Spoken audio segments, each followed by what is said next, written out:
Hello বন্ধুগণ, আপনারা কেমন আছেন? Good morning. আমি তো সকাল সকাল উঠে গেছি, মাকে নিয়ে যাব ডক্টরের কাছে। এখন তো যাচ্ছি আমি মাকে নিয়ে ডক্টরের কাছে। আমার অ্যাকচুয়ালি আর্থারাইটিসের প্রবলেম আছে, তো মাকে নিয়ে যাচ্ছি ফলো আপ ভিজিটে। মা তো আসাম থেকে এসেছে এখানে ডক্টর দেখাতে। অনেকই খারাপ কন্ডিশন ছিল, এখন ডক্টরটা দেখিয়ে অনেক ভালো হয়েছে।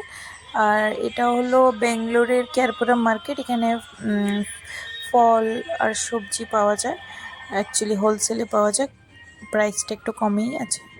তো এখন তো যাওয়া হচ্ছে, কিন্তু ডক্টরের ক্লিনিক অনেক বেশি দূর আমাদের ঘর থেকে, কিছু করার নেই, যেতে তো হবেই। তো এটা হলো ফ্লাইওভার, কেয়ারপুরম ফ্লাইওভার দিয়ে যাচ্ছি। তো ডক্টর এখানে যেতে মোটামুটি আপনাদের 1.5 আওয়ার লাগবে, আর 2 আওয়ার্স লাগবে। তো বন্ধুগণ, আমরা ক্লিনিকে পৌঁছে গেছি।